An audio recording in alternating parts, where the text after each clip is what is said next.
Ми би хотіли починати з визнання того, що земля, з якої транслюється ця подія, Торонто, є традиційною територією багатьох націй, включаючи Місісаги з кредиту, а наші набеги, Чипева, Ходеношоуні та народи Вендат, і тепер домом багатьох різноманітних корінних народів.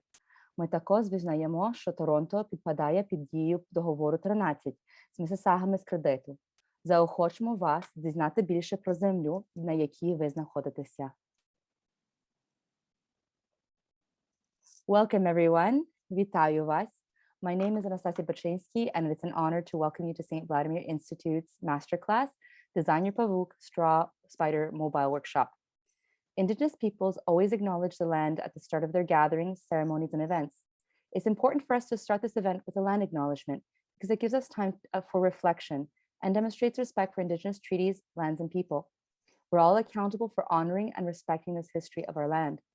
We're also grateful for the friendship and support that the Canadian Ukrainian settlers received from Indigenous people when they first arrived.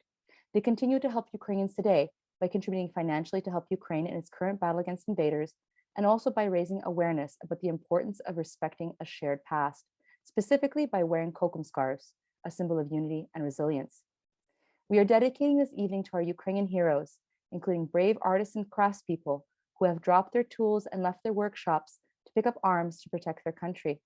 May they soar above the horrors of destruction and continue to carry on the traditions of our beautiful culture. Slava Ukraini!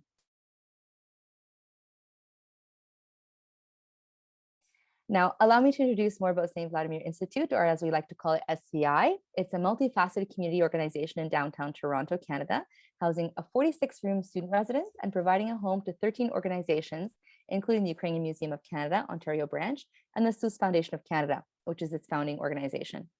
SVI is also a public cultural and educational center with a theater, library, and event spaces, and is a community hub offering cultural programming, Ukrainian language lessons, and social events. Cultural programming is a key to SVI's vision, mission, history, and legacy, and it's key to strengthening the identity and community of the individuals of Ukrainian descent while making an important contribution to the national culture of Canada. Now, I'd like to tell you more about our workshop leader today, Bożena Hrycyna. Bożena is passionate about community engagement through ritual, art, and song, and the potential through healing, through craft and traditional ways of living. She's facilitated many community gatherings since 2010 within the Kosa collective community and beyond, and has been involved in the revitalization of traditional Ukrainian and Eastern European musical traditions, especially Ukrainian women's polyphonic singing. Her professional background is in history, literature, and education, and she has spent many years volunteering as a mentor to youth through PLAST and Help Us Help, as well as working as a teacher. She now resides in the Ottawa Valley. And I'd like to say that this is a very big honor for us to have Bożena, because even this little write-up, it cannot encompass what Bożena has done for our community here in Canada. And we're honored to have you, Pani Bo. Welcome to the workshop for us. We're very glad to have you. Дякую. Thank you. Way to make me blush. Hi, everybody. It's really nice to see your faces. I'm actually glad some of you turned your videos on, because if you dare, it's actually really nice to see you. Of course, in the last 2 years, some of you are good friends and I haven't seen you at all. So it's just nice to see you. Yeah, thanks for signing up. Welcome to those that I don't know. Thanks so much for trusting me with this craft that I'm gonna take you on this journey for. What to say? So I'm probably going to switch pretty quickly into the camera that's going to point at my hands with where all this mess on the table is. Yeah, I see you guys. Yeah, thanks. So you've had maybe an inkling of what this craft is about because you got interested to sign up. There's not, well, what to say. So we call this pavuk, which, as you understand now, is like the word for spider in Ukrainian or Slavic languages. In Polish, this is called a pająk. So what we're going to build today is this spider web. Pavuk is just kind of the short form for this spider web. In other cultures, in Lithuania, in Sweden, and they make these in Latvia and Finland, they all have different names. Basically, they are incredible sacred geometry, holding energy, holding beautiful decorations. And there's not much to say about them other than you're going to experience it and it's going to be awesome. So I'll just talk about the process generally, and then I'll get into it because it might take us a little while to do this. So we're going to work with straw. Let me switch my camera here. Well, first I'll just show you. I just brought, just to show you some of the straw because it's so beautiful, and we won't see this once it's all cut up. I don't know how many of you have had the pleasure or the privilege of growing some grain, but it's so wonderful. And of course, we all know this is such a part of Ukrainian culture, and it's part of really civilization, you know, all this grain. So I've got here some wheat and some rye. It's so beautiful. Here's some rye that's got some very, very hairy heads. Maybe you can see that. It's got those gorgeous fringes. Here we have just some regular wheat that's got really big seed heads, doesn't have that fringe. I just brought this to show you what we're working with. What I sent you is the already cleaned, prepared straw.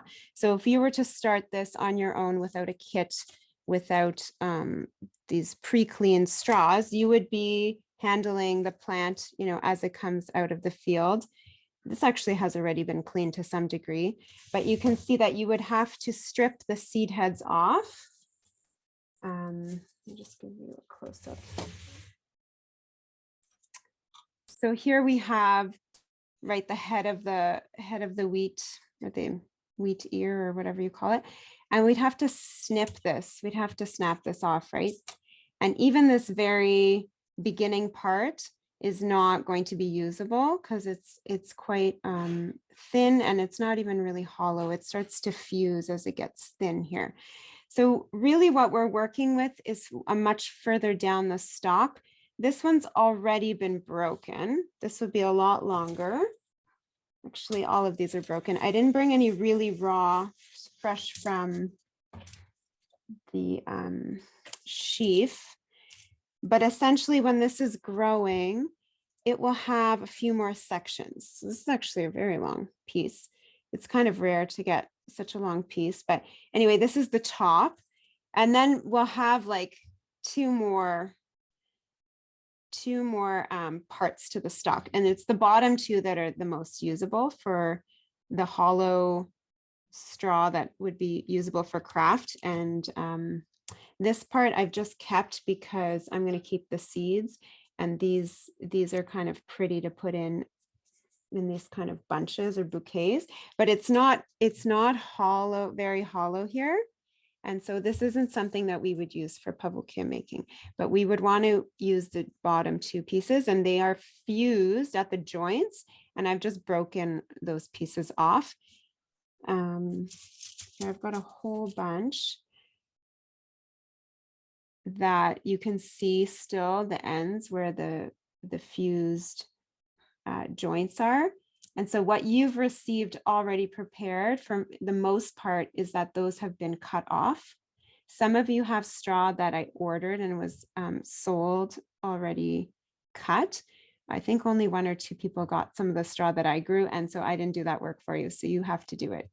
If your straw is still fused, you're going to have to cut the ends, right, to open it up, and make sure that you have straight pieces. So if there's kind of a part where it starts to really curve, you would want to cut that off because you want these geometric shapes to be, you know, perfect geometry. So, but of course, in nature, these are growing slightly on a curve. So that's what we're working with. What's nice also about some of these seed heads is that they can be gathered and tied in little bunches to actually add as embellishments later to our piece. So it's nice to have something natural, something already kind of sort of decorative, right? It has already all these little like doohickeys or whatever you want to call them. Yeah, so that's just to kind of give you a sense of the beauty of the plant and just show you that there's the different parts that we're working with. So when I grow this grain, I'll harvest it before it's really fully ripe so that the seeds don't fall out and that it's not so brittle. Kind of harvest it before it's at that really ripe stage when the seeds would just scatter. And then it's also going to be a little bit more green, but it'll ripen also a slight bit after you cut it. So that's kind of how you want to harvest that, and then dry it and just keep it dry. And it should be good for craft for a long time. You just have to re-soak things if you want them to be pliable, if you want to work with them, you know, in a more pliable state. Well, Jenna, we do have a question about soaking, if we can just address that now, because we have a participant that's looking that she has already been soaking her stalks, and does she pull them out now? Yeah, Like, yeah, please. Yeah. So if you've been soaking it, pull it out, because it has to be dry for what we're going to do with it. So it's good if you tap out the excess moisture that's probably droplets that are in the stalk, and then lay it on a towel.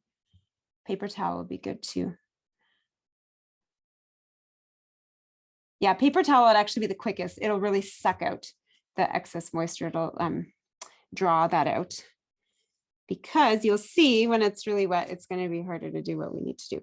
But it is good to really have it thoroughly soaked. People disagree with me on this, but anyway, I think it's easier. And it's the purpose of the soaking, of course, is that it's not going to crack as easily. It's not going to be as brittle when you're cutting it. And you may be able to cut it without cracking it dry, but it's just that we don't have a lot of extra. I didn't give you a lot of extra stalks in case they all crack. So I just don't want you to crack very many. It's kind of my strategy, I guess. But yeah, most people who work with straw do soak it, and especially for some other types of crafts where you're actually plating the straw or doing more manipulation with it. We're not doing much manipulation. We're just going to be cutting it. We're not, braiding it or anything like that. Let's see if this works. Okay, so we have a lot of straw. Actually, this is way more than we need. I just pulled everything out just to kind of pick through it. You won't have that much to choose from. I think most of you have about 40 pieces. And what we're going to do today is just make the basic building block octahedron that we can build upon and assemble into a larger piece, a larger pavuk. So what you need just to do this very basic shape is 12 pieces. So if you have your straw, yeah, you need 12 pieces. So let's make the first shape the biggest one. So you can probably, for those of you that have all those uniform pieces, you can just use the whole size. You can use the whole piece.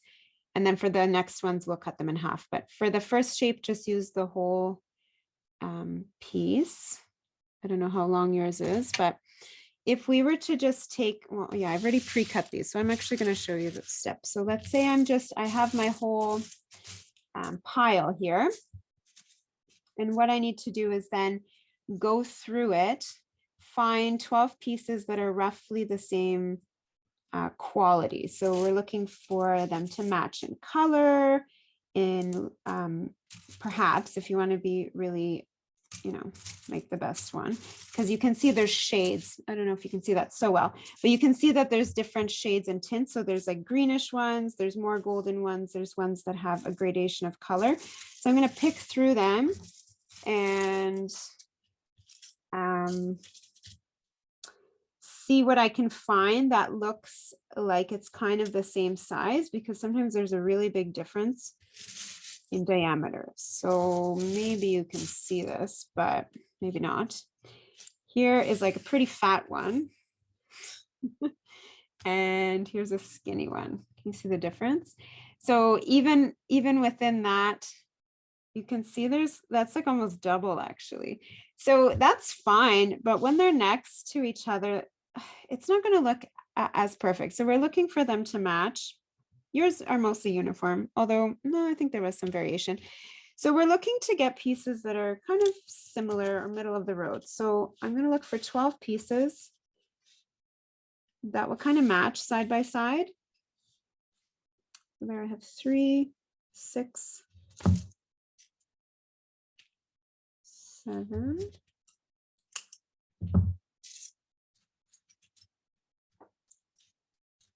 And it's really not a big deal if they don't, but that's the ideal. So that's what I'm aiming for. 3, 6, 7, 8. It's a little bit small. And I have a lot of pieces here. Some of them are very short. I don't know if you can see that. So I'm not going to go for those because I want the longest pieces that I can get, because as I trim them down, I'll end up having to work with shorter pieces anyway. So I'm aiming to use the longest pieces that I have in my stash here. And I can see some of them are kind of curved. So kind of want the straighter ones. Again, because you have kits, I kind of went through them already for you. So you don't have to pick through yours as much, but I'm just showing you like what you would be doing if you just had ordered a whole or grown or ordered a whole bunch of just miscellaneous or like, you know, unsorted straw. That's pretty curved. There's another one. And so, yeah, most of us are working with already cleaned straw. I didn't show it because even the ones that I had brought that are like this have already been cleaned. But when this is growing, this did have like another layer on top, and it had like a leaf that, you know, was like a sheath on it. So that's been stripped off. I've taken that off.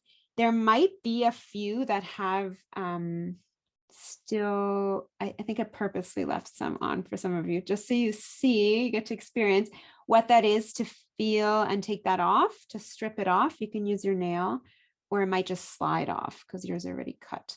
You might just want to feel all your straw also to make sure that there isn't another layer on top. Usually that layer just has a bit of like a darker color, or it has, you know, this, I don't know if you can see that. No, it's because it's focused here. This has like basically staining from the weather or from mildew because of the rain. So it's got this grayness that's usually on the outer sheath. And then when you strip that away, then you get these really pure gold pieces. So you can just go through, just make sure that it's all clean. There's no extraneous layers. Oh yeah, I have some pretty good stuff here too. Okay, so now I have 6, 7, 8, 9, 10, 11, 12. Perfect. So I'm going to do 13 just to have an extra one. You can just go with 12. And now I need to cut them down to size. If you notice that there are some ends that are already cracked, they have cracks, you're going to have to trim those cracks off. Hopefully if your straw has been soaked, that won't be too bad. And some of you have got these scissors or other sharp scissors, hopefully. These ones might be quite stiff. I don't know if some of you got these, but anyway, later, if they're too stiff and they haven't loosened for you, you just take a hammer and you bang these. These are these kind of amazing, just old school scissors, low technology. So if they're annoying, just a little info there. But they're very good because they're sharp and they stay sharp and they're sharpenable because they're not stainless steel. Okay, so you can see I've lined them up just so I can see where I need to trim here. And I'm going to go with the shortest piece as my measure. I could also measure it with the measuring tape, right? Just like I might, if I'm working on a certain size, I might measure my, yeah, maybe I'll make this one, yeah, this one's got a bit of a crack. So I see now that Might just be discolored. Yeah, sometimes it's hard to tell if it has cracking or not. You can kind of feel it or look closely. If we've already cut them all and then some of them just seem to have a little fracture or cut, something you can do to fix that is to well, like not a nice way, but you could literally just put Scotch tape on it for the sake of the workshop if you just want to keep going and not not like get stuck. But just some clear glue or even some clear like acrylic, anything, or some kind of a paste. You could just smear it on or whatever, put it on and coat it just to kind of, and then it'll dry after and hold the tips intact while they're hanging. Okay, so I'm going to start measuring from my shortest one as my measure. And I'm just going to trim them all down to size.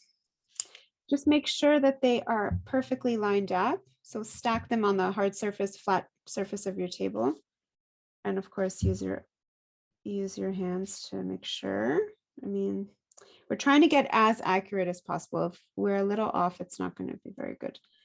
Bojana, just to clarify, we're measuring that little bundle to the shortest stalk that we have, correct? Yeah, that's you could measure to anything, but I just want to use my best straw. And I don't want to cut down unnecessarily shorter because I'm trying to make my main big central piece. And again, like you could actually just figure out, okay, this is like 4.5 inches. And I tape this onto my desk and I just use this as a marker, 4.5 inches each time against my ruler. You can use a ruler, but I'm just gonna use my straw. And it's like a haircut. So you're really lining them up.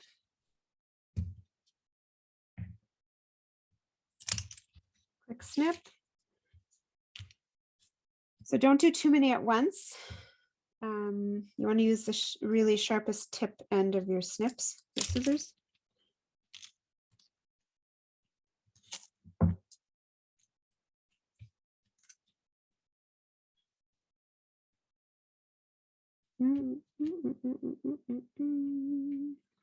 It's also good to maybe just have a straight surface here. And that's pretty good.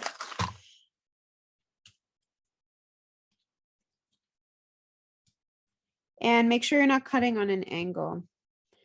So just like a haircut.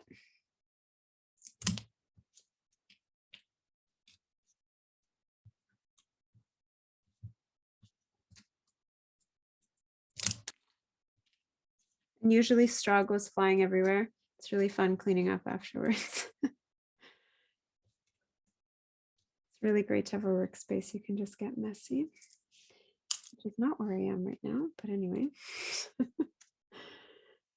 Okay, so then sometimes, you know, there's just these little itty bitty parts on the edge. I'm just going to trim everything so it's perfect. There's nothing sort of like a hangnail or little extra pieces that might catch on the thread. Trying my best to have it really be a clean cut. Okay, I think I have 12 now. Let's see.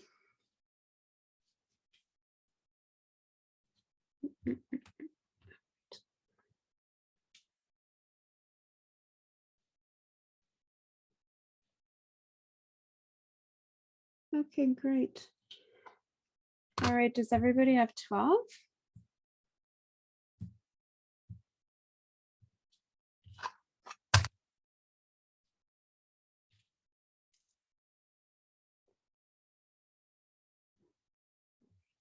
I have a mouse.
Okay, I wonder how we're doing. Can I keep going? Okay, that looks good. Everybody have 12? Okay. If 30 more seconds. Okay. Well, no worries. It's pretty simple. So you will see.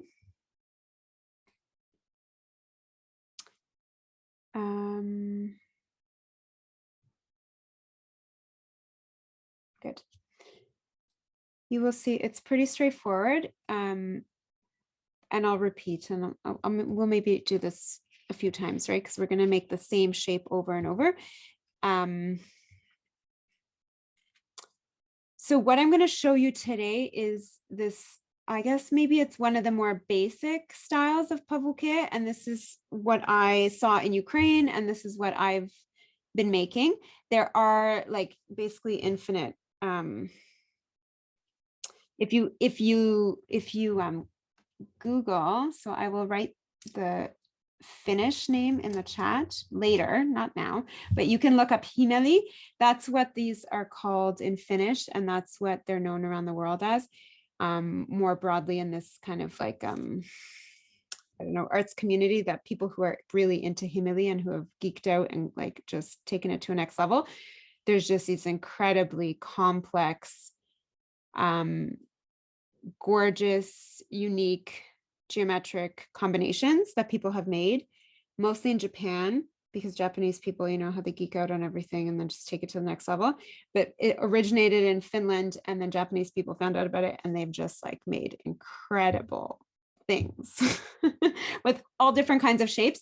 But what I'm going to show you is kind of the more common, like maybe let's say like peasant, or what would be found in like a Ukrainian peasant home, the more village level, right? People are not like doing this as an art form. They're just doing this to hang in their home. They're not going to have exhibits. They're just farm people. So they would make this one basic kind and then embellish it or do like slight variations. And that's what I'm going to show you today. So it is like pretty basic in its form once you know how to do this one octahedron shape. And then it's about how you combine those together and, you know, do those variations. I'm kind of kicking myself that I didn't bring some photos to show you guys, but I am going to share a website with you at the very end just to show you some of the things out there. But after the workshop, we're going to send you guys a recording of this, I believe, and I'm going to send you the PDF that I've been working on of the actual instructions drawn out as like a instruction booklet, and so you'll have that. Have access to that in case you forget. And I've actually made a video which is going to be released with the Ottawa Ukrainian Festival pretty soon. So you'll have access to all that. So I think we're ready. My nose just enters the frame. That's really funny. It's really awkward. Okay, so here we go. So now we've got our 12 pieces. Now we need to measure our string. The length of these straws, right? Because we're going to be stringing it through the straws. So it needs to be the length of these straws plus a little extra. So approximately like one extra length, give or take. So some of you have, a lot of you actually got this one, I think. This is an antique. I found it at a secondhand shop, mercerized crochet thread. So it's actually ideal. It's great. You don't really have to do anything to this.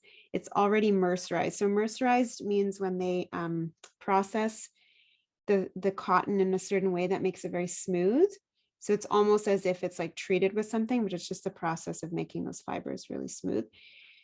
So it's already kind of smooth or waxy. Some of you have received what I'm going to use today, which is just pretty plain cotton.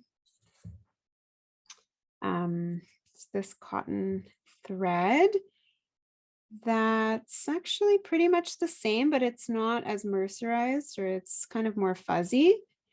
And I prefer to wax this string to work with it. Either way, we're just going to do it this way because I just love working with beeswax, and I just think it's a great thing to kind of learn to do. So after we cut this, we'll be waxing it a little bit to work with it. But yeah, that's just a little bit of note about what you have. So if you have the one that's sort of ivory colored, That's the mercerized one. And you can see it's just very kind of, it's actually very gorgeous, very antique looking and very smooth. And then there's the white, like bleached cotton one. So you're going to take it and you're going to just take your end and you're just going to measure, let's say 13 times.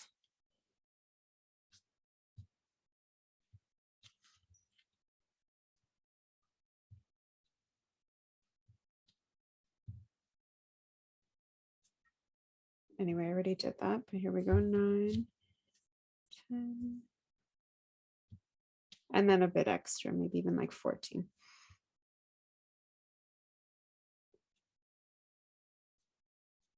It depends if you want to use the tail to hang the shape or if you're going to attach a separate string to hang the shape later. Kind of depends on how high you want to hang it from the ceiling. But you might, if you hang it really high up, you might want to use a different string later and kind of affix a separate string. Hopefully you all have somewhere amazing to hang this in your house where cat cannot get at it, because cats love these kind of things.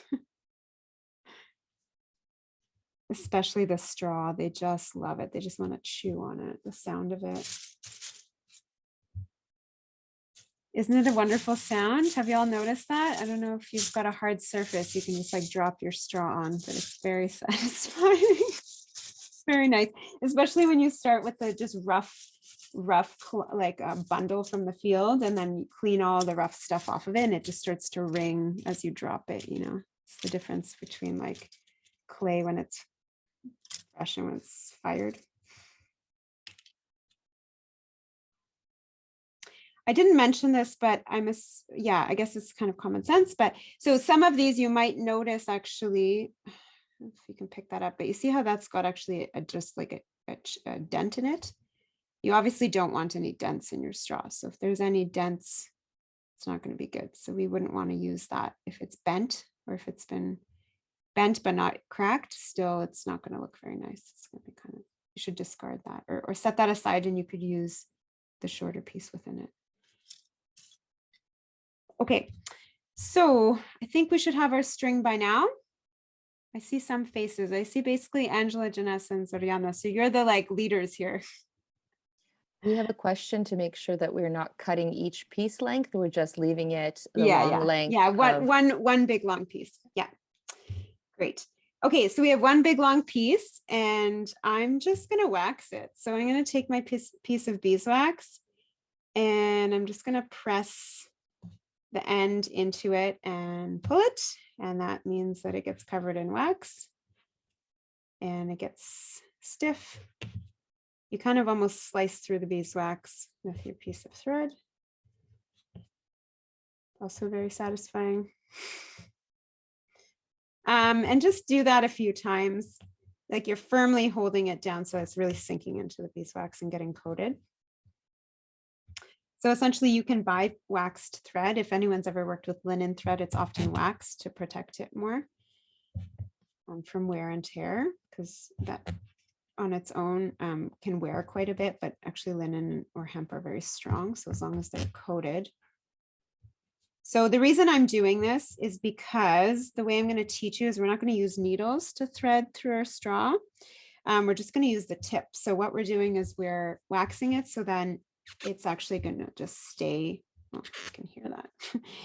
It's going to stay straight like a needle. And waxing it also will help if your straws are a little moist.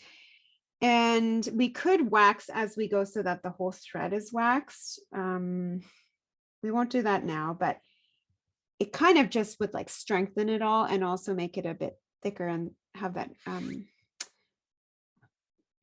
softer coating that would perhaps, you know, it's maybe overkill, but perhaps prevent it from cutting, like slicing into your tips, because what sometimes happens when we have thread taut against the edge here, you'll see it slices into the ends of the straw. We don't want, that's actually the worst thing. Like we don't want that to happen, because that will make everything kind of go wonky and fall apart. Okay, so we should have a length of the thread, perhaps the length of our straw waxed.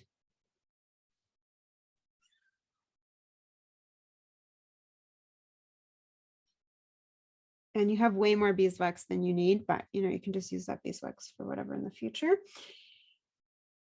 And we're going to begin threading our straws onto our thread. So we begin with threading 3 pieces onto our thread.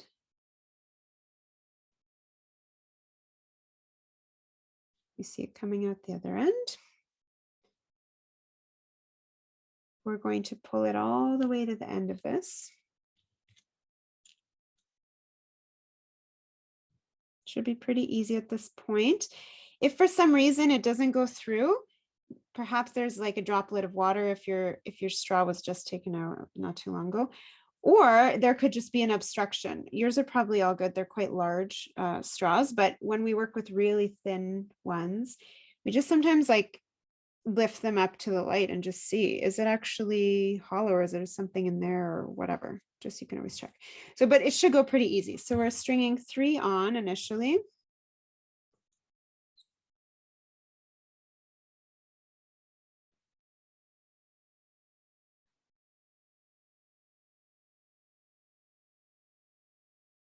Oh yeah, I didn't speak about, well, I'm actually using mostly wheat. The best straw is rye. It's the strongest and least prone to cracking, and also has the longest pieces usually. You have a mix. Some of you have wheat, some of you have rye. Wheat is cheaper and more golden sometimes, but the rye is preferred. Okay, so I'm pulling it to the other end. You see here now I've got a little, I'm going to leave a little bit of a tail. I don't need too much, but I've got 3 on there, the opposite end. So I've threaded through my waxed end and pushed them all the way to this end. I'm going to tie a triangle. Okay, so hopefully you know how to make a basic knot over and under. So just a basic over and under knot. We're going to pull it gently, gently until it's fully taut. This is where the real nuance of, or like the skill comes in. So throughout this thing, what we're going to be doing is we're going to be threading and tying these straws together. The most important thing that I guess determines the quality of your pavuk and the beauty of it is that we tie these really snug so that these pieces fit together, so that they stay really nice and taut, that they're not like loosey-goosey and then afterwards they're kind of wonky, but not too tight, that the tension will pull on the edges of our straws and crack them. Like we don't want to pull it too tight because then the straw will be trying to come down here. So we need to tie this twice to make it stay, right? So one more time over and under, just like you tie your shoes. And we've already pulled it pretty taut. So with this one, we just have to just make sure that it goes right to that spot, just like that. So it shouldn't be too tricky. If you just keep this down on the surface of a table, it'll be pretty hard if you're trying to do it hanging up, you know, like holding it up. Try and set it flat somewhere. That should be pretty good.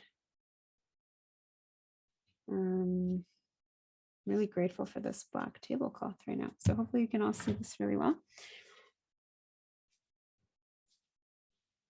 This is our basic building block, right? We're going to be working with triangles. So this is the shape that we're going to make 8 times. And I'll just show you a way that I learned to do this from somebody in Ukraine. The original way I learned it involved way more steps in a way, or way more ends.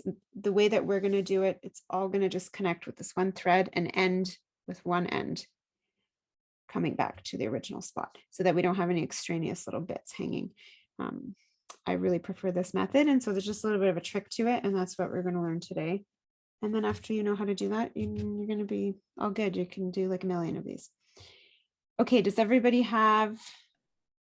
Bojana, we have a question of any tips if it gets stuck, any tips for getting the Yeah, needle so to if it straw? seems like, well, the straw is really long and the thread, it's hard to get the thread through, just like you need to wax the full length. I guess maybe if you're not used to working with your hands or this kind of stuff, you might not get sort of the tricky part here, but you really kind of, your straw might be long, but just wax it more. But you really want to kind of get it to a point where it can stand up on its own because of the wax. So it stays stiff, and you kind of handle it in a way that you maintain this needle-like shape of it. If your straw is wet, then it might just be sticking to the wetness. So I don't know, Larissa, I don't know what your issue is, but maybe if you're still having issues, you can just pop something else in the chat there.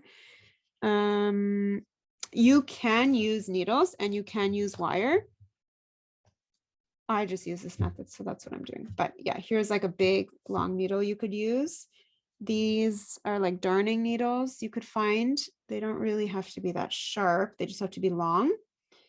I tend to work with really narrow straw on my own because that's what happens. That's what I've got from my garden. So I don't tend to get this big straw like some of you have got the straw that I ordered. So it would be easier with a needle. You can also use, if you have handy, just a wire and make a needle. And that's actually easier than a needle, because sometimes a needle is also like still not long enough to go through the full length. So you have to kind of jiggle it and drop it through.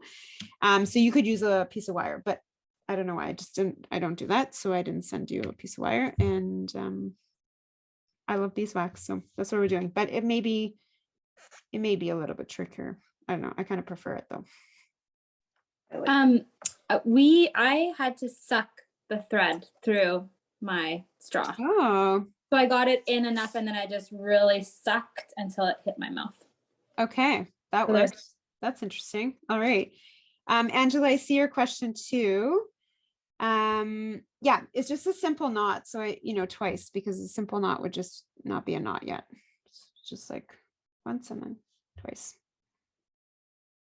Yeah, snug as a bug. So it's gonna hold together really nicely. It's not very floppy. Okay, so now we all have a triangle, and we're going to build another triangle. Since we already have one and it's going to attach to this one, we only need to add 2 pieces.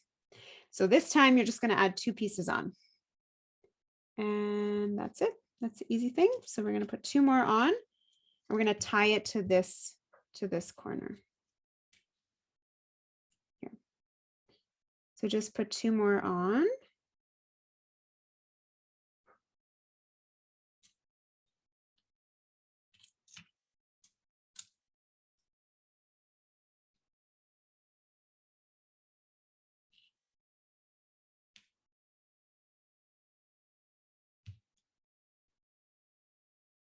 Oh, sorry, should make sure that's in the frame.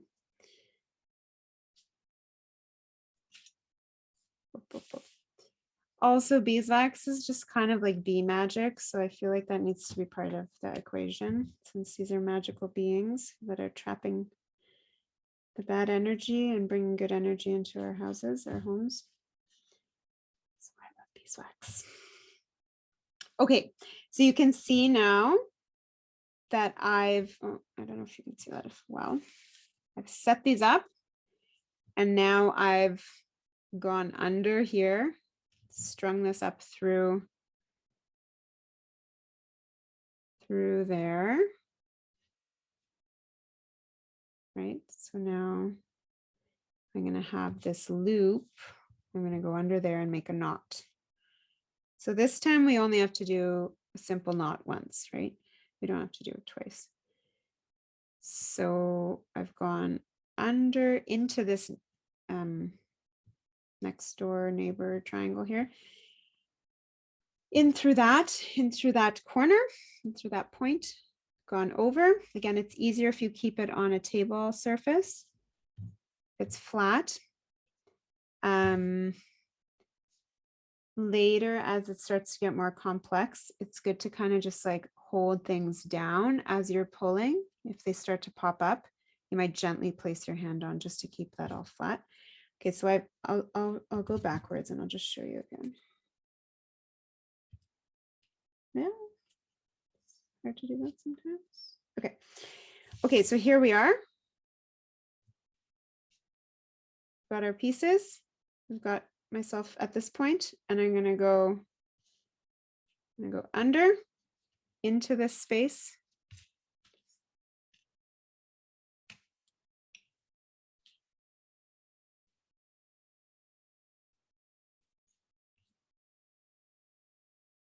Okay, here I am. It looks more complicated maybe than it is. So just logically look at it. How would I tie to that corner, right? So you've got to make a loop, make a knot. You're going to go under. There's it under the fence, through the gate.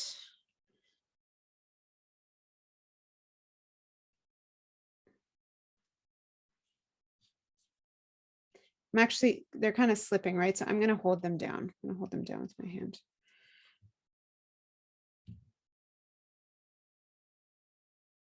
And again, you want this to be really snug. So how to make a knot really snug. I'm going to hold everything in place. Pull the end that's in this straw, right? This end, not the other one. Pull it till it's right where you want it to be. Close. Hold this all down. And then just pull the end. And that should get it really snug. If you have long nails, it's actually really helpful because then you can kind of get into that little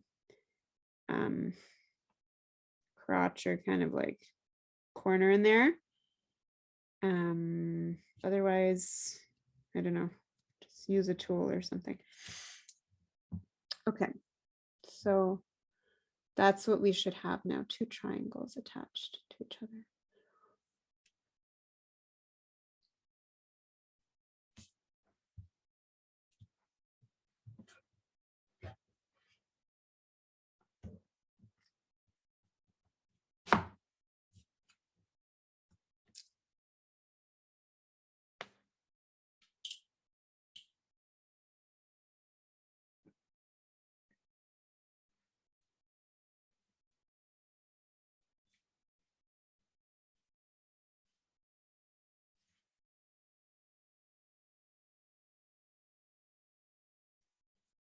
So we're going to build 2 more triangles this way. So once you're done that, once you're ready, I'm going to build another triangle onto this, just like that. So we're going to put 2 more straws on and then tie at this corner.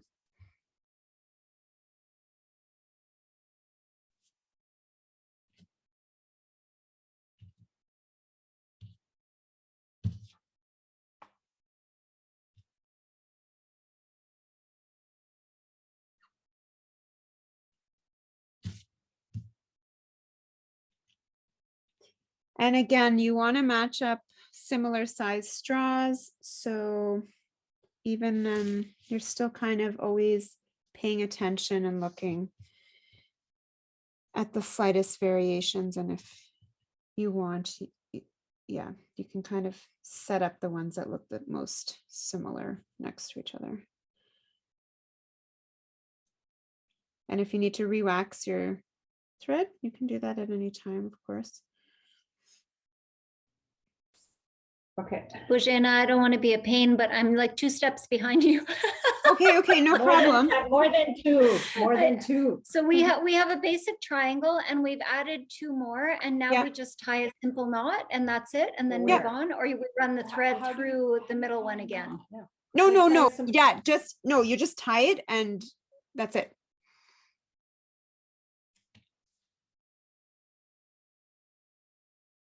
Yeah, we don't need to rethread with this method. We don't need to rethread through any straws twice. So basically we just tie I've got this. So Yeah. and I just Yeah. kind of tie this. Yeah. Like I loop it through and Yeah. tie a knot to get it in place. Exactly. Okay. Yeah. Thank you. Sorry, we're a Yeah. little needy over here. No, Not neat. that's what this is. It's a workshop. Otherwise, you Oh, could yeah. just watch a video on YouTube. That's why I'm here. Well, I'm 2 steps behind you. There are great videos on YouTube for the future. Some of them, well, there's different things, but yeah, it's nice to just do things together, right? That's kind of the whole point. We're holding this energy, the space together virtually, but in real time. So for those that want to keep going, you're just going to do this 2 more times.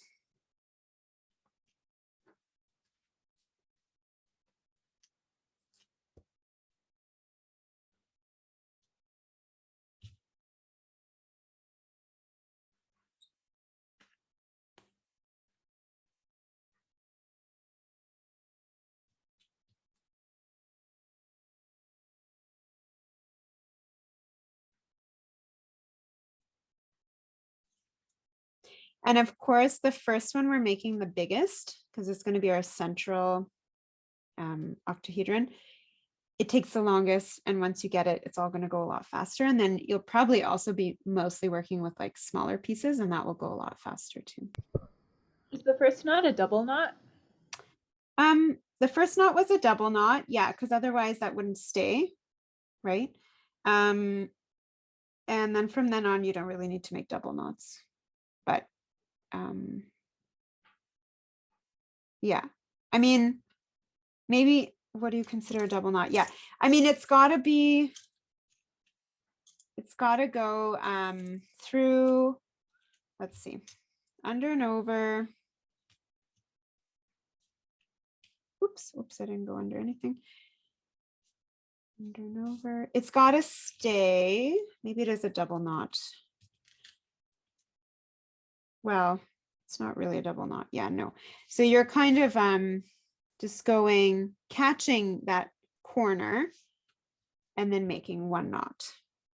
If you want to be, yeah, I've seen people kind of somehow mess that up. So if you want to be extra sure and careful, you could do a double knot for sure. There's no harm in doing a double knot. Definitely no harm. It's just really makes no difference. And so if you want to make a double knot, there's no problem with that. And then just make sure that you have made a true knot. Mostly, I guess, just working with kids who's just, yeah, have a hard time with the knots. Kind of like sometimes they think they've just gone around something, but it hasn't actually made an actual knot. And then it slides around and goes all wonky later on because they didn't notice. So just make sure that you haven't just gone around the string, but you've gone around, over and under and through, right? That it makes a true knot. So I've got this loop and I'm actually going through it. I'm still finding it really hard to thread through the things. Should I just start over with a smaller triangle? Sure, you can. Sure, just cut them smaller, cut them in half. Okay. Who is that? Larissa. Oh, Larissa. Are yours really wet? They're kind of wet. Yeah, that might be it. Sure, just make them smaller. And then if your thread, maybe your end has just gotten wet, maybe just try and dry it off and like just put more wax on it. It should be fine. If have you tapped out, have you looked through them? Can you see through them or are there bubbles of water inside?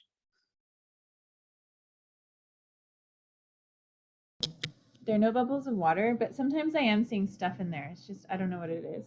Maybe it's water. I don't know what else it would be. Yeah. Yeah, cut them shorter. There's no harm. Yeah. Okay, thanks.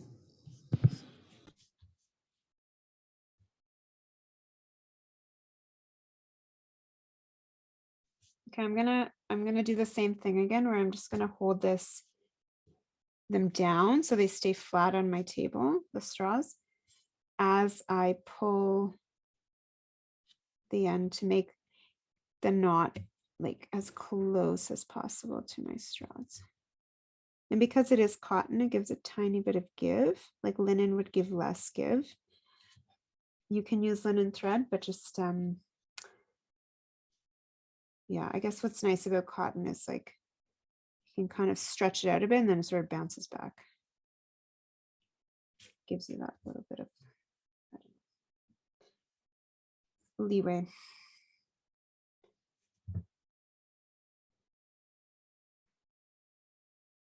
I know some people are just watching and not making them because not everybody got a kit. So I'm curious how that is. I guess we'll hear about it later. Okay. The thread goes through again. Oh yeah, okay, that's your question, Angela. Okay, so now I have 3 and I keep doing this one more time. I'm gonna need 4. So it's the exact same method. So I'm just gonna attach 2 more.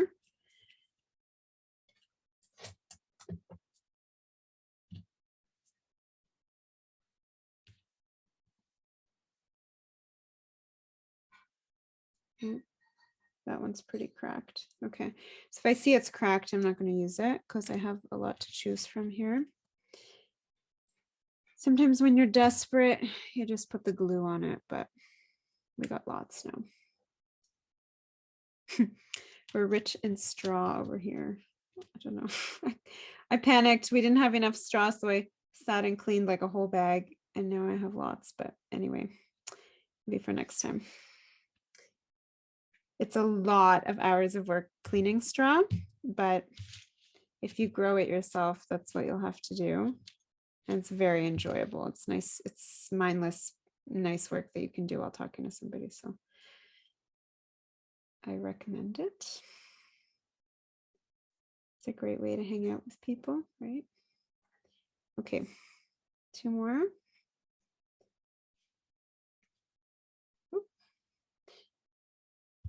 And that's just where we all need to get before we start assembling it, because then it's going to get a little bit more complicated, I guess. So now I'm going to tie this on just the same way. Go through this triangle.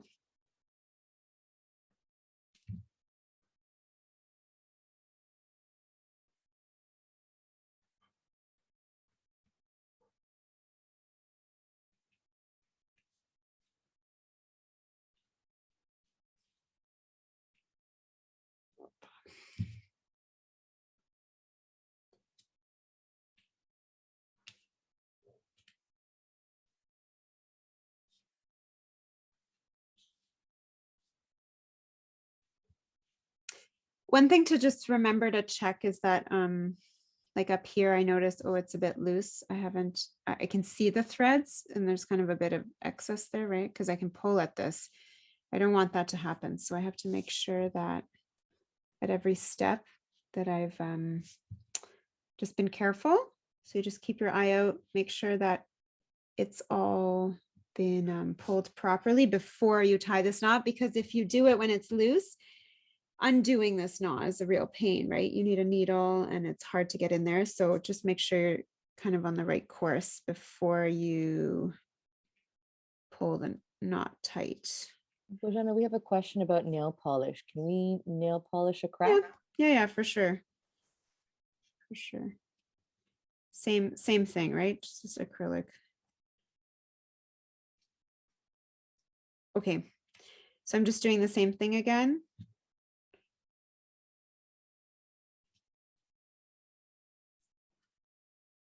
Some of you are doing it in partners. I think this is like kind of helpful when you do it in partners, right? Because one person can just like hold this down while the other person is focusing on this knot.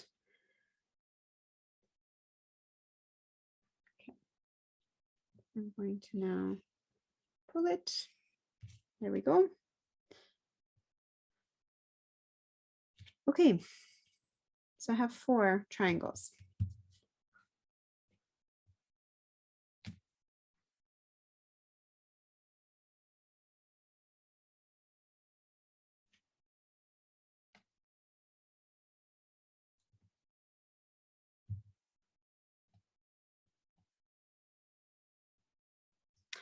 How's everybody else doing over there?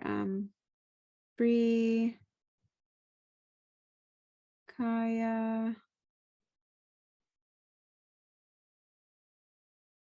Alexandra, are you guys making them?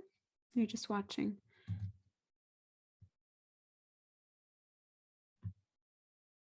Angela, have you caught up? Janessa, it's going? It's good. No, the little household is We're all moving a little slowly over here, but we're plugging along. Okay.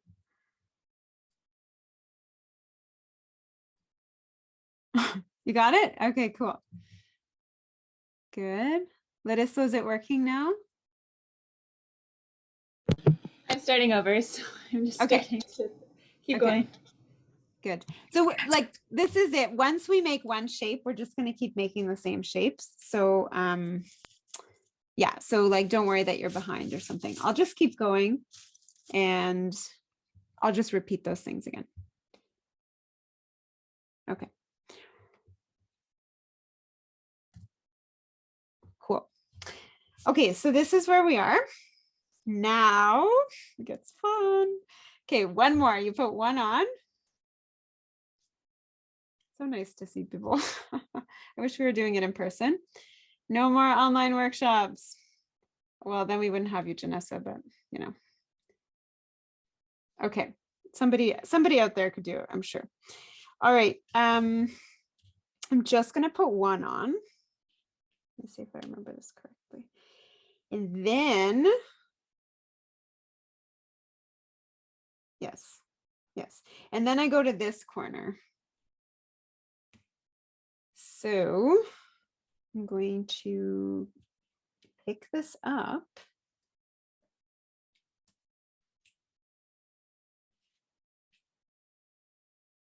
All right, so I've picked that up.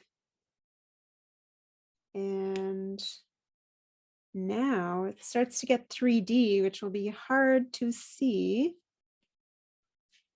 All right, so I added one and I put it through this corner, the string.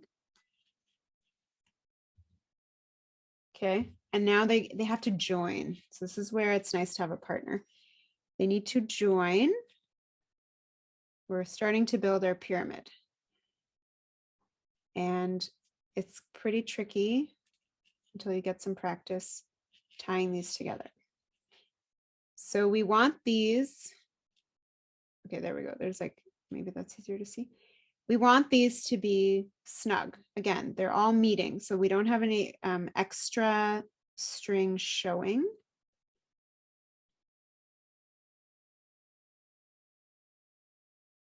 There we go. So we're basically making the one, what is it, quadrihedron or whatever, the four-sided pyramid. The bottom, let's say, we'll call it the bottom. It's really whatever side. And then we're going to finish the other side. Okay, so you're going to tie this now. So now I'm just holding it, but I'm going to have to tie this. Now this is the tricky part, right? I know it's like you need 3 hands at this point. So it is a nice if somebody helps you, or I don't know. Just kind of cradle this in your hands.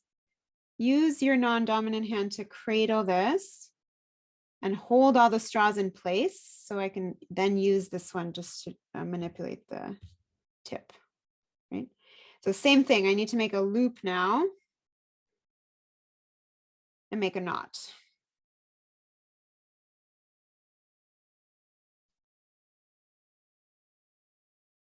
No, I didn't, I missed it. Oh gosh, okay. So yeah, make sure that you go over and under and around. Under, over, under, through.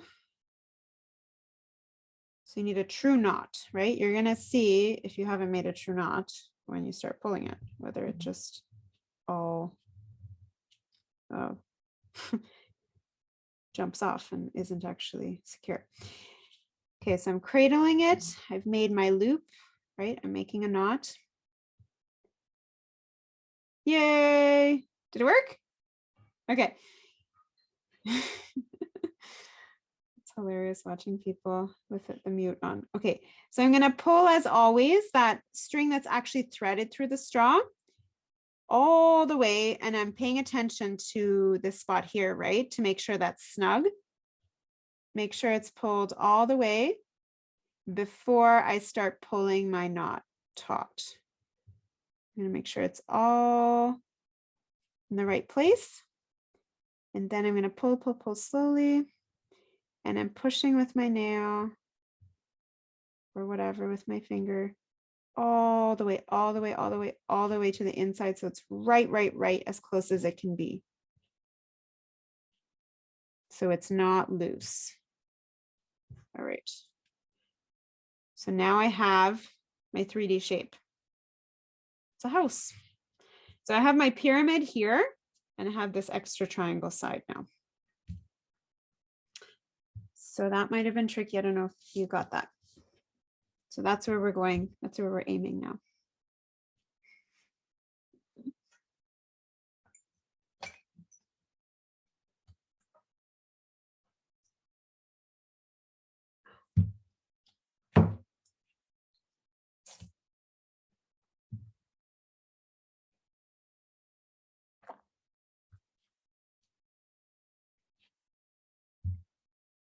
Yay, great. Oh, those are big ones. Good. It's fun to start with a big one. Well, start or whatever, but to have a big one for your pavuk. So there's like this big central mother pavuk or whatever, central octahedron, polygon shape, sphere thingy. Well, not sphere. What was I going to say? I don't know. Shape that's in the middle. And then if we have a lot of extra straw, we can actually make smaller ones that go inside. So you can have these concentric builds. Builds pavuky. All right. So after we've done that, we do the same thing again, where we just add one. Okay, this is not going to be visible now, right? Because these are just folding on each other, but I'm going to add one more straw onto my thread, right? We should have two left. We have two straws left. I might just do this for the hell of it. Okay. All right, so we're going to add one more on this time. We're working with 12, right? Okay, put it on. Now I have, okay, so I have this. Now the logical place to tie this is the loose triangle that's kind of left over there. So you had, let's see, you have this. I'm going to add this, tie it to that corner.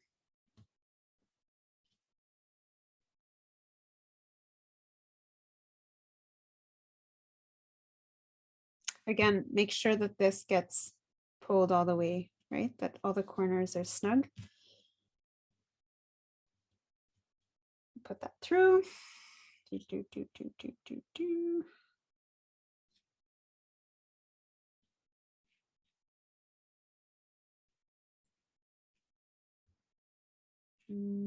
What's the best way for you to see this? Well, anyway, it's you don't really need to see it. What you need to do is just make sure that, there we go, that ties there. So now you're basically almost there, and you can see we're just going to need to attach one more for the shape to come together.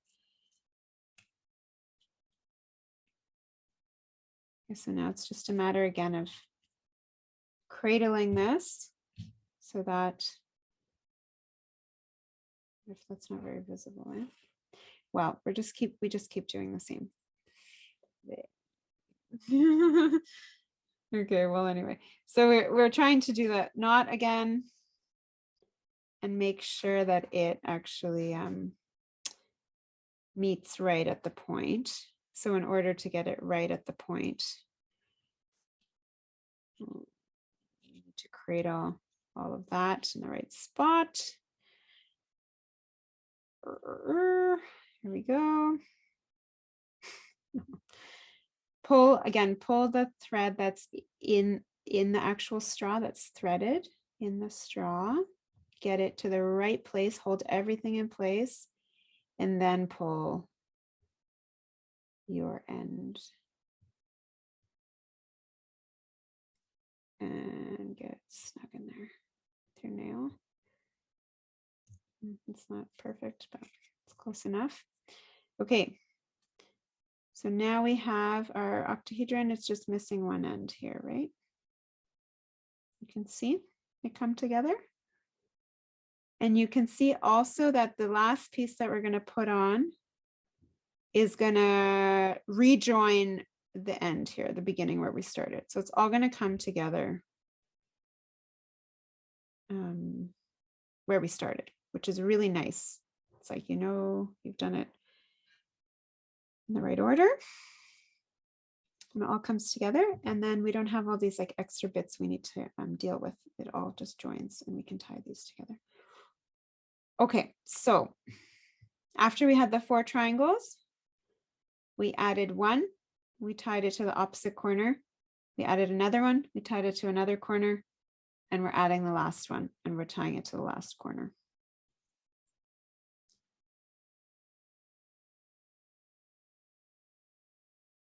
All right, I'm going to do it. Oop.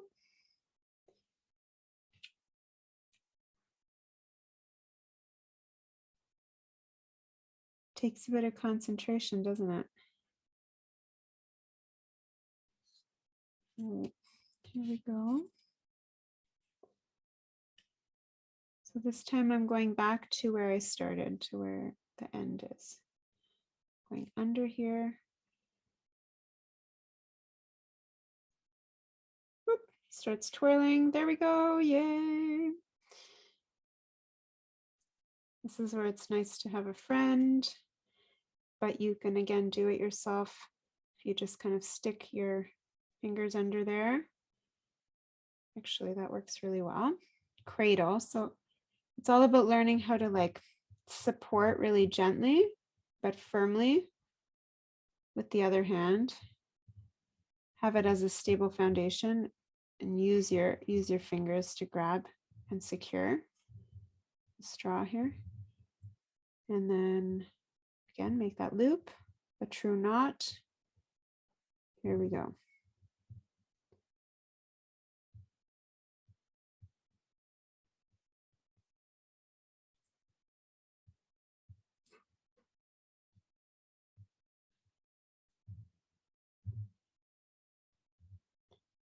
Okay, so we have the 2 ends joined. You don't really need to do anything with them, but if you just feel like it, I don't know, you could tie them together. Just kind of somehow feels nice to do that. just as a, just for good measure.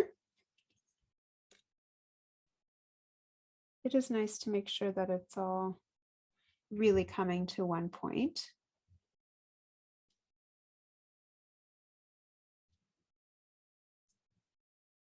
There we go.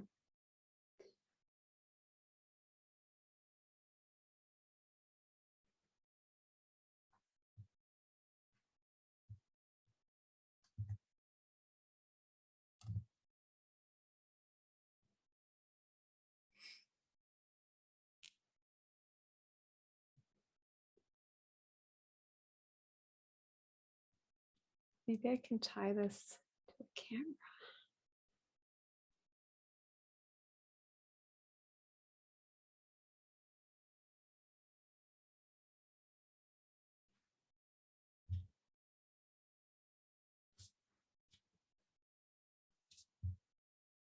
Yeah, I can see there's one spot I didn't quite get.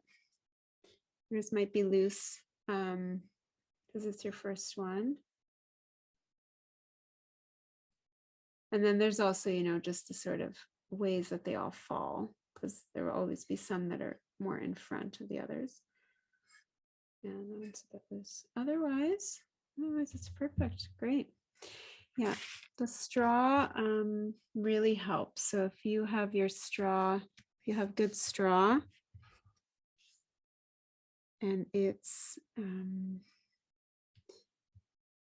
pre-cut and it's in good shape, then it'll all come together really nicely. Sometimes the straw, if it's immature, if it's been harvested really early, might be quite green, or it might also just be kind of thinner. guess there's different quality, especially with wheat, it can be quite thin. If you are buying decorative straw, which some of us do, and I take people's offcuts, it's not always the best. But like if you're buying it for the seed heads, the stalks themselves might not be the strongest. Might be fine. But. And then it just depends also what colors you want. If you want it to be more golden or greenish or whatever. One thing I didn't mention is you can also try bleaching the straw a little if it has blemishes. When you are simmering it, you could add some peroxide or some baking soda or both. I've done that. I haven't noticed a big difference, but that is in theory, that should work. That is a way to bleach it. And if there is some scum or discoloration, it might come off a little bit if you do that. Okay. How are we doing? Does everybody have this? What? Where is it, Angela? Okay, What's next? we're here, Okay, you right? have We've 4? got 4, and we're trying to figure out which corner that we need to tie it to. Yeah, you have to Yes. add one first. You gotta add one first. I have to Yeah, add one more. Just one. Yeah. Add one more. From And then where? tie it to the opposite corner, not the corner that has the string coming out, not the end, but one that doesn't have a string coming out of the end. Okay, so I add a 5th triangle, and then I basically No. tie No, it. just Triangle, one more just one. string, one more straw. A single one- straw. One singular straw. We're on a different level. Okay. Well, Now we're Gina, I'm gonna go- having flashbacks to failing geometry in high school. It's okay, I was terrible at math. So we have 4 triangles, and then we add one singular straw on the string, and we tie that one to the opposite corner, or the other corner at the end that doesn't have the end coming out of it. Okay. Really embarrassed. I didn't. I forgot. But like this? I'm gonna mute again because we're rock. Okay, there's a Pavuk party happening over there. Okay, who else? Does anyone else? Pani Tverdochlieb, did you get it?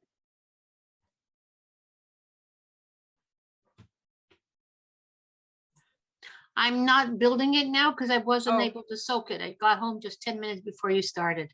Oh, that's okay. That's okay. Did you try cutting it? No, it's all here. I'll do it peacefully tomorrow during the day. Okay, okay.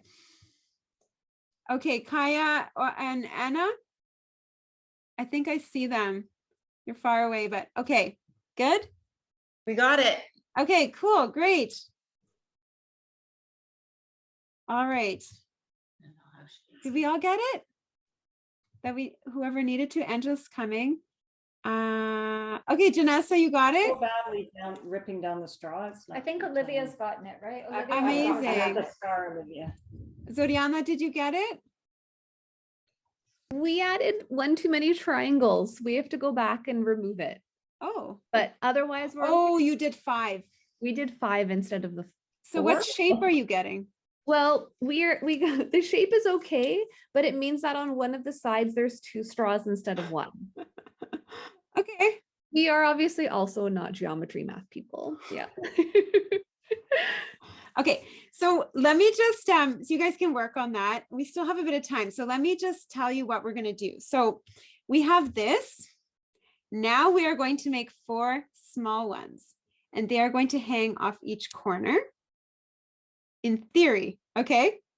You can choose instead of doing that. Okay, so that's, maybe you've seen pictures of, well, you saw the pictures of the advertisement for the workshop. Those are some of mine. That's the way I've done them. Then you can also add them cascading, right? So you could add another one down here, or you could add 2, and you can go from, you can just make them,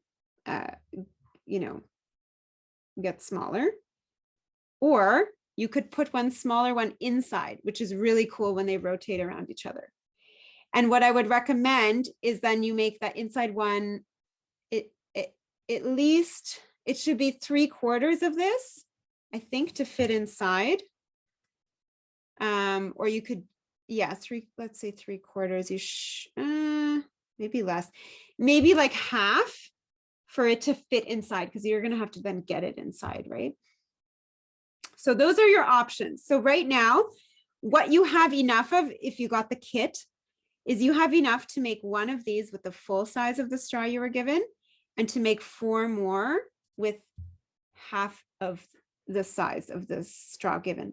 So you can either make 4 identical triangles that go on the corners, or you can make one that goes inside and then 2 more that hang this way, or you could just make like a long chain of them going down. That's also another cool thing to do. I've made those and it's pretty fun.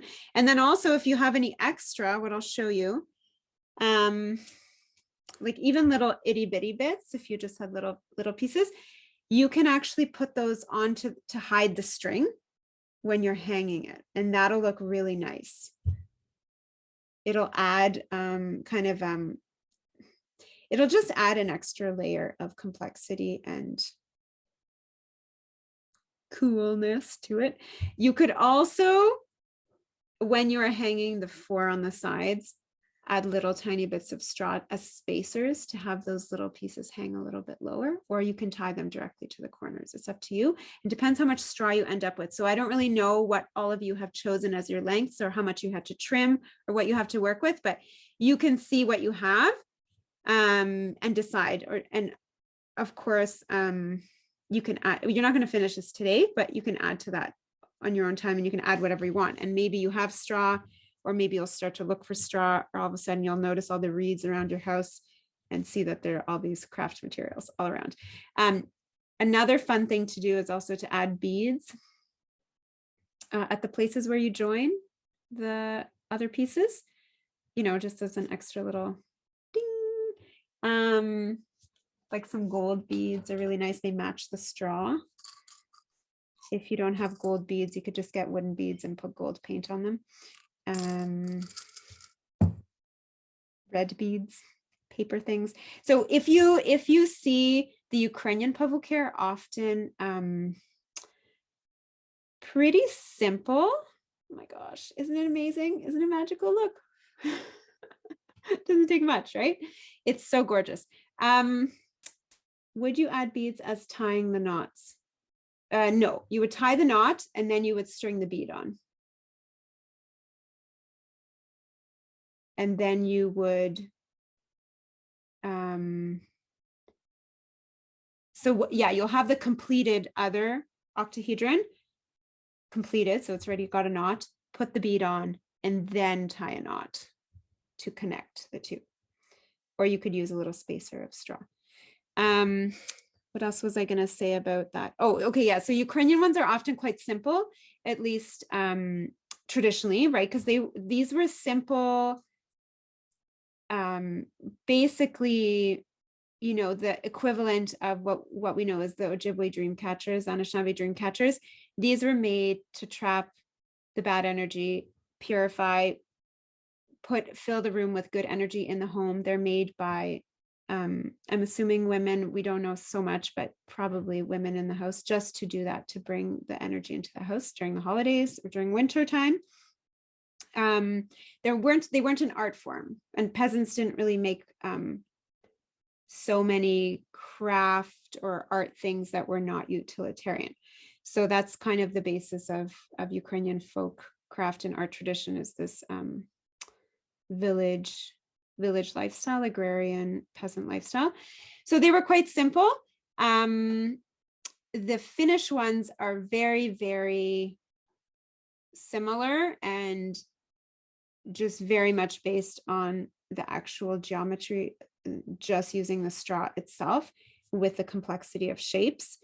If you see the Polish pajaki, they just go crazy. They're like, it's like Mexican style, just put colored crepe paper on everything. So they make all these fun, depends on the region, but fun colored crepe paper flowers.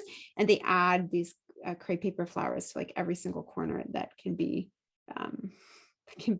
decorated. And even some more kind of hangy doohickey things. There's different styles of pajaki in Poland, but this style with colored flowers, or I've seen some pretty amazing ones with dried, oh, now it's going to escape me. It's like a thistle, the plant that is used or supposedly used to comb wool. Dikobraz in Ukrainian, I think. Yeah, so those kind of added, it look really cool. You could do that with pine cones too, or some kind of dried seed heads, poppy seed heads.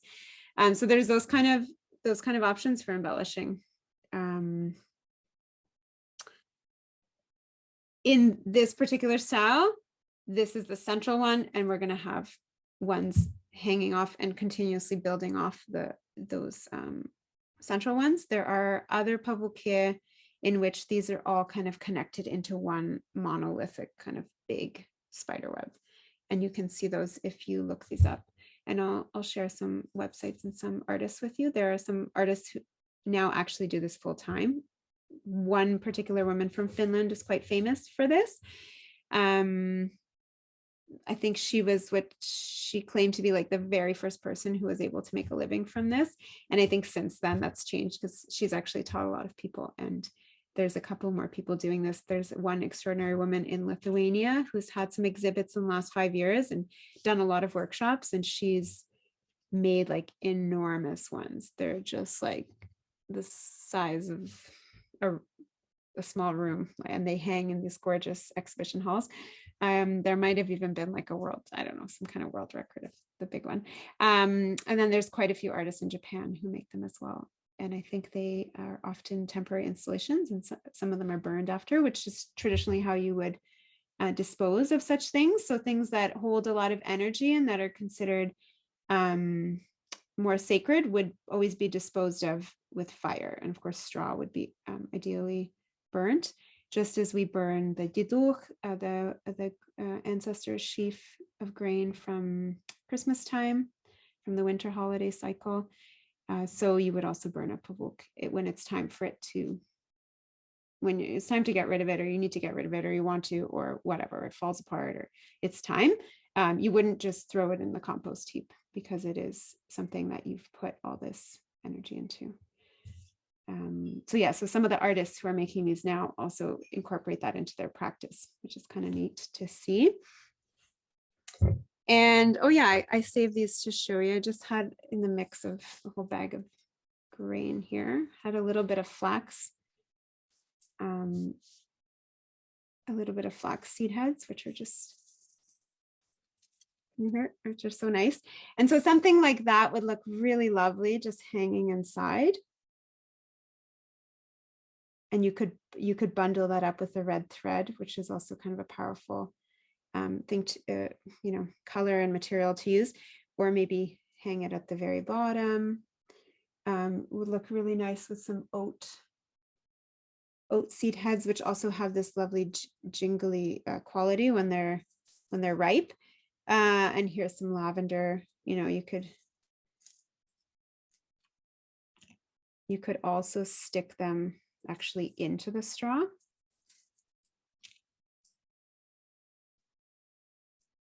Oh no, I'm cracking my straw. Well, gently, and make sure that it actually would fit.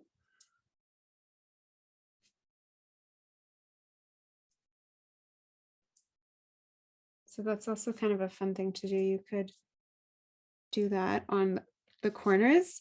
If you're going to do it on one corner, do it on all of them. That'll look the best.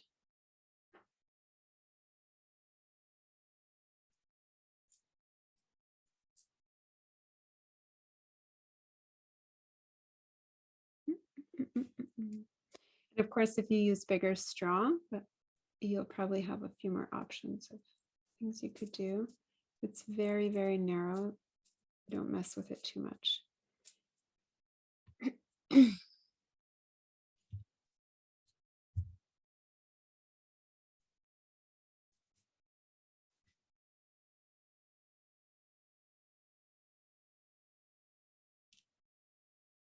Yeah, that's a bit funny, but you would do what looks good and what works. Find some materials, always be on the lookout for good materials when you go for your walks. There's so many gorgeous dried seeds and flowers that would work. And you want to balance the weight too, because something that you want is when this is hanging, you want it to be symmetrical, and you want it's all about harmony, right? So the actual harmoniousness of this geometry is what is this energy making being, right? So when we're hanging it, we also kind of want to make sure that we get it just right. And that when we hang the inside one, that they're aligned. So there's a bit of finickiness to that you want to focus on, because then that's going to really affect the way that it holds energy. One other thing that I haven't mentioned that you could put inside, which maybe you saw in my pictures I've done, because I saw this in Ukraine and I loved it, was you could hang a pisanka inside. And you'd have to empty it, of course, to hang it. And that's a pretty amazing thing to do with geometry on the pisanka. It's like, woo, gorgeous.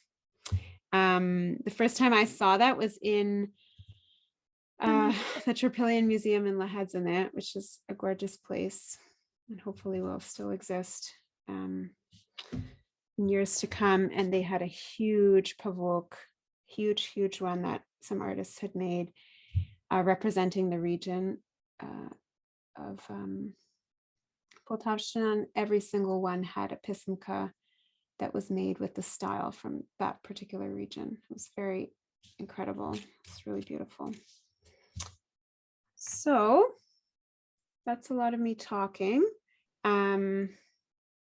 You will want to probably find a place to hang this now, just like I have, so that when you're working on your other ones, you have this base that you're now going to tie them to. Bojana, we have about a few minutes to, for asking questions. Are you interested in answering any questions at this time? Yeah, for sure. There's one more thing I'm going to show you guys to do. So we can do that at the same time. The last thing that I wanted to mention was this tassel. So that's optional, of course, but this is what I had suggested you do. And I sent everybody some red embroidery floss. So whoever got the kits has this this DMC red embroidery floss. Is there anybody who doesn't know how to make a tassel?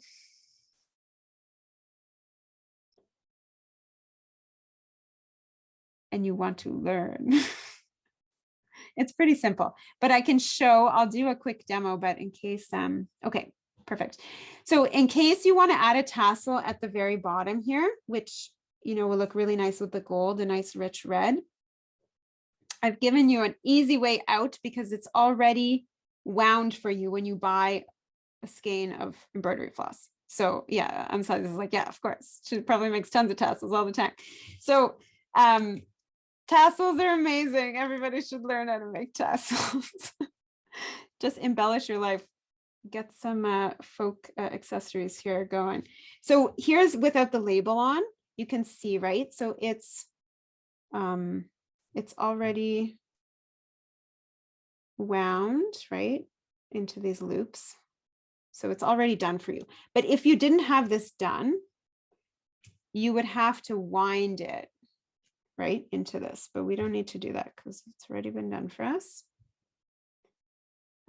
You can use anything for a tassel. It doesn't have to be this embroidery floss, but I just happen to have this because obviously I'm always embroidering with this color 321. It's like memorized here, the best shade of red. Some of you might have 666, I think, actually, which is kind of funny.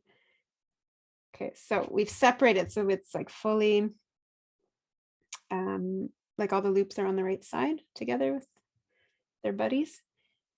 And just make sure that it's all aligned. Okay, we have it all. So right, so there's no crisscrossing, it's all like full loop. You could also use crochet thread. This is literally the crochet thread my mom used when I was like 10 to crochet the edges of my embroidered shirt. I still have it. So this is like the same color actually. And because it's thinner, well, depending how full you want your tassel to be, right? But nobody likes a skimpy tassel. So just, make it nice and full. So if you're going to use this, use more, then you'll have to wind more often. So if you're going to make a floofy but short tassel. You can do it on your fingers. This will determine how long your tassel is, right? The length. So if you want just like a short one, probably minimum 3 fingers you'll want to do. So you might as well just do this many fingers. Just wind around and around and around. Okay, but we're going to use this. And we're going to cut a little bit off that we are going to tie our tassel with. So we want the same color to tie it with, not a different color, not a different thread. We want the same one. So we have this loop and we're going to tie it off. Oh, I better switch. I'll just switch my camera to my hands so you can see. There we go. All right. Oh, that's so much more vibrant. All right. So we have our loop. We have our ends. It actually doesn't need to be even because we're just going to use, well, actually, sorry. Yep. I should have mentioned it should be as long as our tassel is going to be so that this end isn't awkwardly short and pokes out like, you know, when you have some random short hair. You want it to be as long as your tassel is going to be. I'm going to make my tassel half of this. I'm going to make it half this length of this skein just to be economical so I can make another tassel with the other end. If I wanted a really, really thick and full tassel, I could cut this and have it full, but I think this is actually good enough for me. So I'm just going to have this like basically to here. So later I'm going to cut it right here. But before I do that, I'm just going to tie this. Tie it, just a regular knot. Tight. Double knot.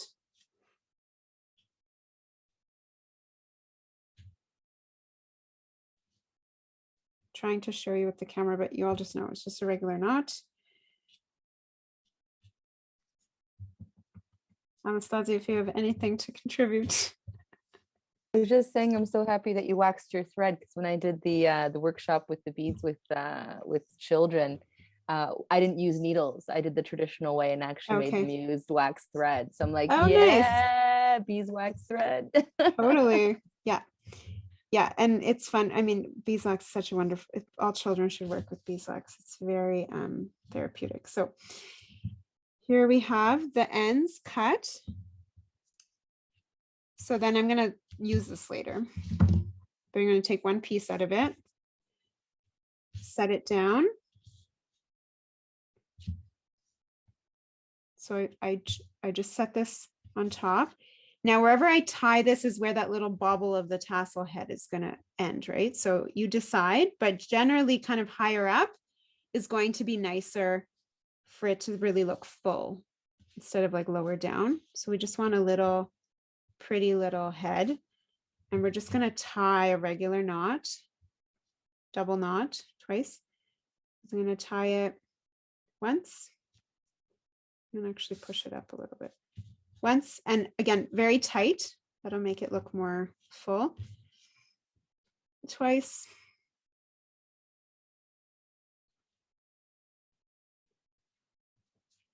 Okay, and that's it. That's a tassel, right? Now, if I've tied it, this one end is going to kind of stick up there, right? So I want it to join the others, which with cotton, well, with it, yeah, wool too. Look, actually, that looks really magical, but it is going to kind of be like that. I don't want that. So I'm actually going to poke it under. I don't know if you have needles with you. We can do this later. I'm going to poke it under the loop to make sure that it stays down there inside with the other threads.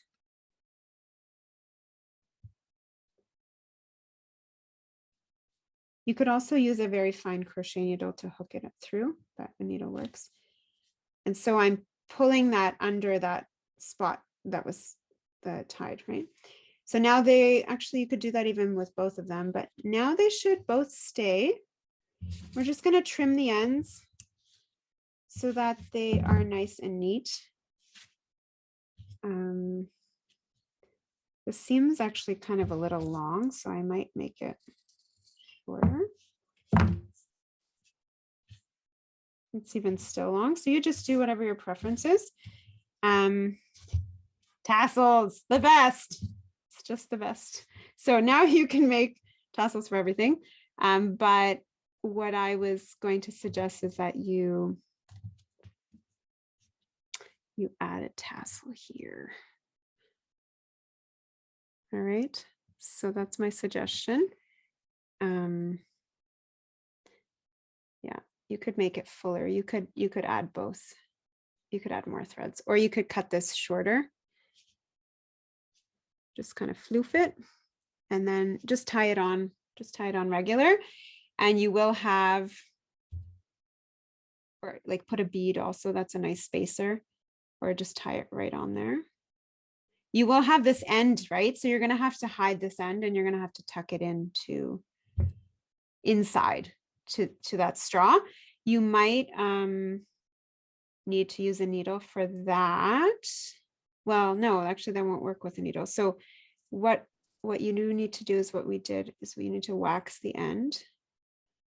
Whoops. Okay, this is turning a lot. But can we feed it back to the tassel after? Like Yeah, you could. Yeah, good call. Yeah, you could totally do that. So once you've got it on, there we go.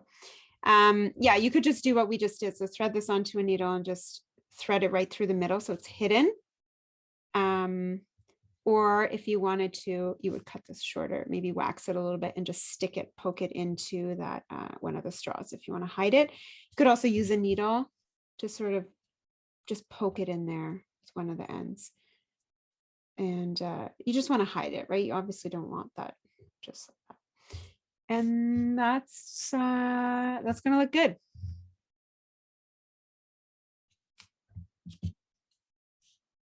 Fantastic. Looks awesome. So excited. I'm so sorry I didn't get a kit. I want a kit. Okay. Oh, I wanted to, so before, feel free to start questions. I'm just going to share my screen and I'm going to show you this website. Here we go. This is a wonderful website if you want to continue with this craft. If you want to get colored straw, if you want to get books about, okay, so there's just endless. This is all about straw craft. This is from California, actually, so it's not too far. You can, well, I don't know, we're on the same continent in any case, so West Coast people, it's not too far. You can order from this woman. She's got all sorts of things, and you can just take a look at what she has, but also take a look at the artists page. It's all artists from around the world who work with straw, not only pavuky and himmeli, all sorts of things you can see right now. Like there's this marquetry and straw stars and all sorts of things, but there are some pavuky artists even from Ukraine featured there. And so it's just a really nice place to browse and get some inspiration. I highly recommend this book, Making Mobiles. It's just been published by a Polish woman who is doing this as a living, making pajaki in the UK. I don't know why this keeps jumping, but it's so wonderful. Karolina Merska, and she has an Instagram page, you can follow her, but she's just put out this book and it's got about 5 or 6 different kinds of pajaki. And one of them is this style. This is more typical in Ukraine. And so it's in the eastern region of Poland. But you can see on the cover of that book that they all have these like paper pom-poms that are colorful. That's their style. And that's a style that's being revived. So she's been a big part of the revival of this tradition. And it's just a great book. It's really nice quality and very inspiring. So you can find all that on this website. And there, see, like there's one artist and there's just these endless, it's endless, you know, because it's just all, anything made with straw.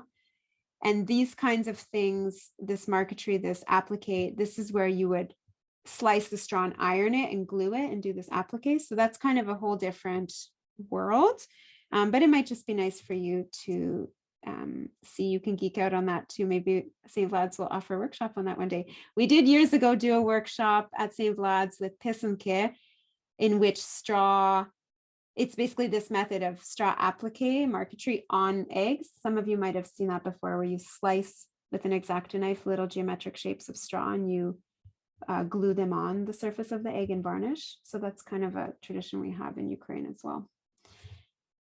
So yeah, it's called thestrawshop.com. And some of the wheat that you guys are working with in rye, I did order from this woman when I didn't have enough of my own.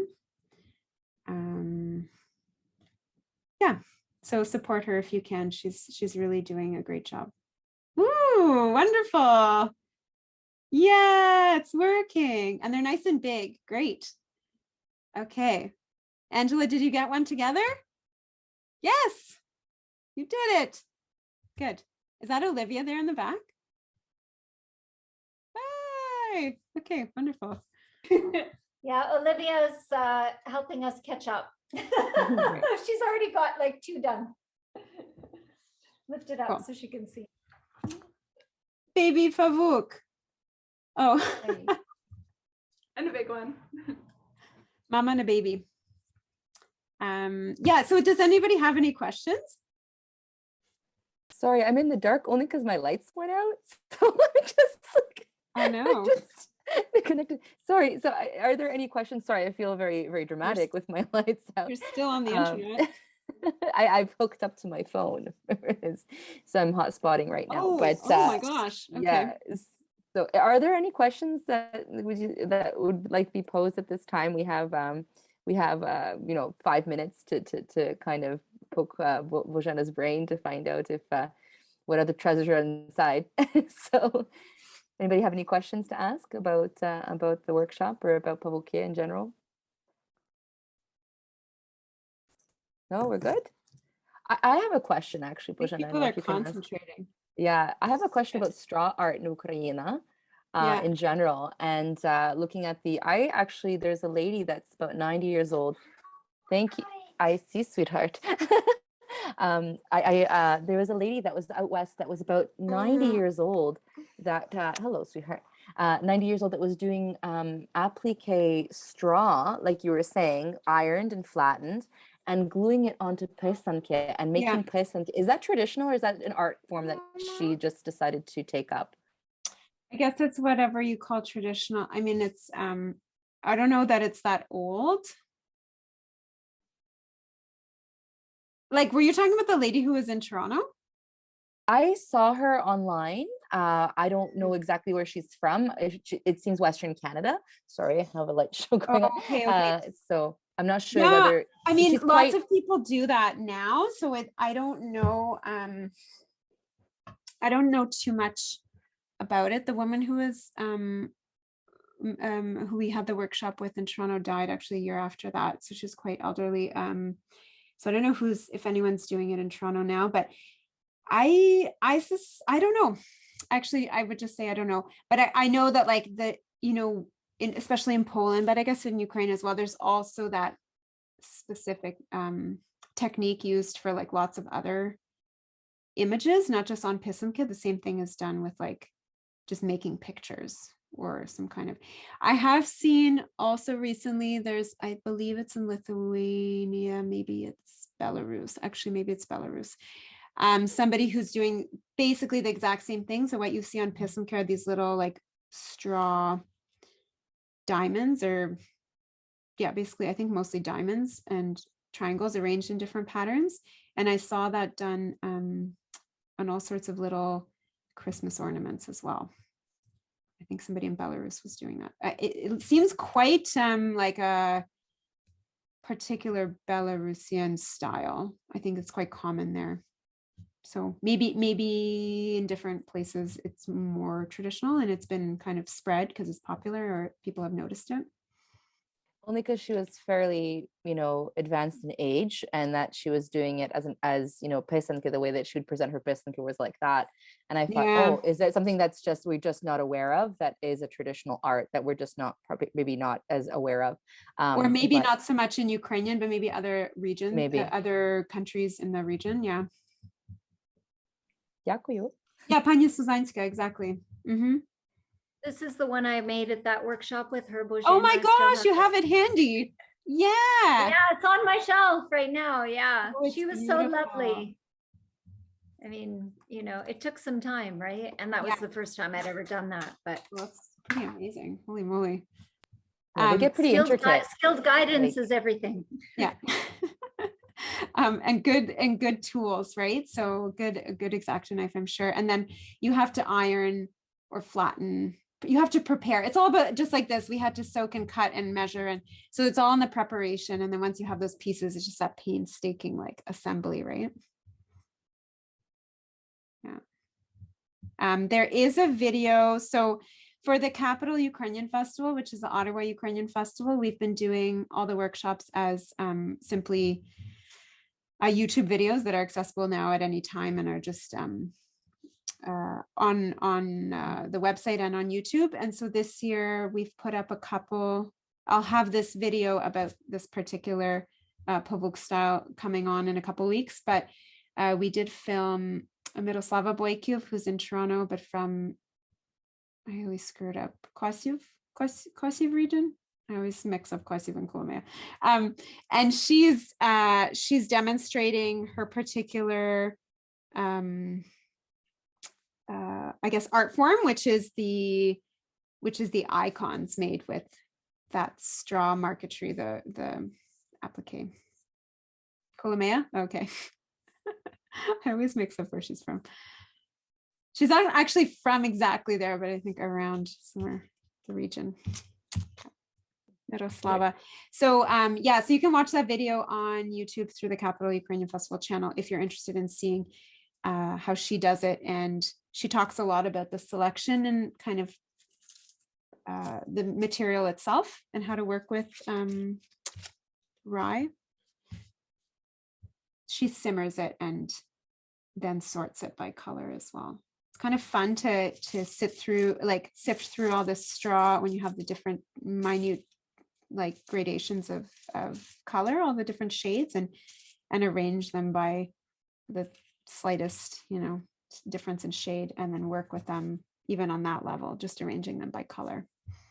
Interestingly enough, coralli are the same. So when you're looking at, natural coral, and you have to not only match the gradation of the coral, but also the color, right? So everything is because of the oxide levels are different from each coral. So and it's working with natural materials, right? Yeah. And I think that's what's the beauty of it all, and what is so genuinely rewarding is you're having this relationship with this natural material, and you're having this interaction with this once living, still living in some ways being. So it's just so pleasurable, right? Yeah, I remember the first time I actually did the bag of beads project, which my mom brought me a bag of coral beads and zrobimy coralli, and it was a mess. Like the gradation was fine, but the color was all off. Like it was just, it's a learning process, right? So even if it's not always the first try that you're going to get it right, and so you have to continuously hone in on your craft and making sure that you if you don't do it right the first time, don't worry about it, you can do it again and develop your skills. So thank you so much for this. This is amazing. I'm kind of sad I didn't get a kit. I'm gonna have to go get one. More coming. Okay, I ordered more straw, and it was a lot more work than I thought, so I'm not sure. They're very different. Yeah, just the kits are very actually for Božena's side. I know that when I did the kits as well, they do take quite a lot to prepare, and so we appreciate your work, and we appreciate the fact that you've come and taught us this beautiful craft. And I'm sure that everybody's gonna be hanging up their pavuky all over the house and trying to make more to get every corner covered. So thank you very, very much. We're gonna wind down now, I know that unless there are any burning questions, but I would like to thank you very much. Yeah, thank you.